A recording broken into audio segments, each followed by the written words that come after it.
उसके बाद उसने परिवार की शक्ति और प्रतिष्ठा को बढ़ाया।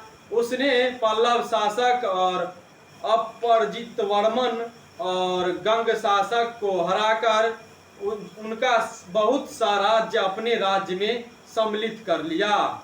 आदित्य ने 907 एडी तक शासन किया। उसके बाद उसका पुत्र परांतक प्रथम सिंहासन पर बैठाया गया और इतिहासकार सही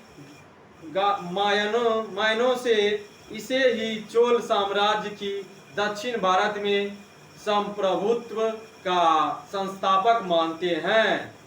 जब परांतक प्रथम सिंहासन पर बैठा तब उस समय चोल राज्य उत्तर में कलहस्ती और मद्रास का पूर्वी भाग से लेकर दक्षिण से कावेरी नदी तक फैला हुआ था और उसने 907 एडी से 953 एडी तक शासन किया और साम्राज्य का विस्तार किया। उसने पांड्य शासक राज सिंह को हराकर अपने राज्य में मिला लिया। इस विजय के उपलक्ष्य में परांतक प्रथम ने मदुरै कोडा की उपाधि धारण की। उसने पल्लवों का अस्तित्व मिटा दिया और वन जनजाति के 2 राजाओं को जड़ से उखाड़ फेंका। उसने श्रीलंका पर भी आक्रमण किया परंतु अधिक सफलता हासिल न कर सका। अपने शासन के अंतिम दिनों में वह राष्ट्रकूट शासक कृष्ण तृतीय के हाथों पराजित हुआ, जिससे उसकी प्रतिष्ठा को काफी नुकसान पहुंचा और परांतक प्रथम की मृत्यु के बाद लगभग 3 दशक तक चोल शासक अपनी प्रतिष्ठा को पुनः स्थापित न कर सके, क्योंकि परांतक के 5 उत्तराधिकारी अयोग्य थे।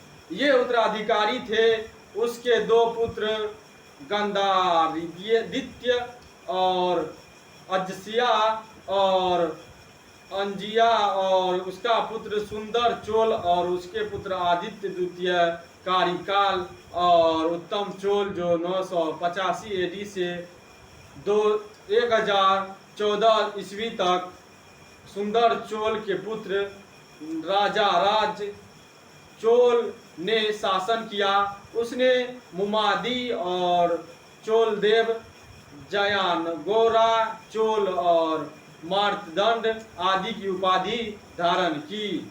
उसके साथ ही चोल साम्राज्य का महान युग शुरू हुआ। उसने अपनी शक्ति और सैन्य संचालन की योग्यता में पुनः चोल साम्राज्य की स्थापना की और स्वयं को दक्षिण भारत के स्वयं शक्तिमान राजा के रूप में स्थापित किया।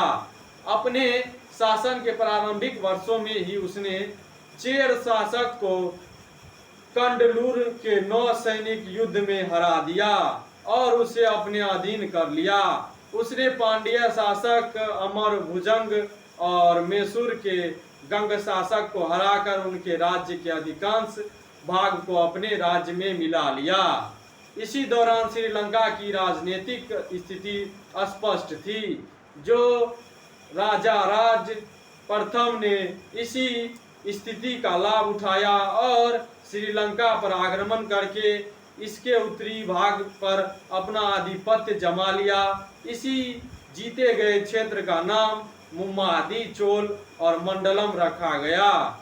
राजा राज प्रथम ने वेंगी के चालुक्यों को पराजित किया और शक्ति वर्मन ने तो चोल शासकों के आक्रमण का डटकर सामना किया, लेकिन उसके छोटे भाई और उत्तराधिकारी विमल आदित्य ने राजा राज की प्रभुत्ता स्वीकार कर ली और अपनी पुत्री कुंडाबाई का विवाह उससे करवा दिया। ऐसा भी ज्ञात होता है कि राजा राज प्रथम ने कलिंग के साथ साथ 12,000 द्वीपों को भी विजित किया, जिनमें लक्षद्वीप और मालद्वीप शामिल थे। इसी प्रकार राजा राज प्रथम ने एक बड़े साम्राज्य की स्थापना की, जिनसे वर्तमान मद्रास और कुर्ग, मैसूर, श्रीलंका और दूसरे द्वीप शामिल थे। जो मैं बता दूं आपको, राजा चोल को इस बात का श्रेय जाता है कि उसने चोल साम्राज्य की सुरक्षा के लिए एक शक्तिशाली नौसेना की स्थापना की। तंजौर में शिव के राजराजेश्वर मंदिर के निर्माण का श्रेय भी राजराजा प्रथम को ही जाता है। इस मंदिर का यह मानना था कि नाम है कि निर्माता के नाम पर पड़ा है और मंदिर अपनी विशालता और सुंदरता चित्रकारी के लिए प्रसिद्ध है। इसकी दीवारें पर राजराजा प्रथम की दीवारों का उल्लेख किया गया है। राजराजा प्रथम की मृत्यु के बाद चोल साम्राज्य की राजगद्दी पर उसका योग्य पुत्र राजेंद्र प्रथम सन 1014 ईस्वी में बैठा। उसने 1044 ईस्वी तक लगभग 30 वर्षों तक शासन किया। वह राज सिंहासन पर सन 1014 ईस्वी में बैठा, परंतु उसने राजा राज का बोझ 1012 ईस्वी से ही युवराज के रूप में उठाना शुरू कर दिया था। इसलिए इतिहासकार उसका शासनकाल वास्तव में 1012 ईस्वी से प्रारंभ हुआ और मानते हैं कि उसने अपने सैन्य अभियानों से चोल साम्राज्य को इसके चमत्कृत होने के कुछ वर्ष के बाद ही 1017 ईस्वी में श्रीलंका पर आक्रमण करके संपूर्ण श्रीलंका को अपने अधिकार में कर लिया।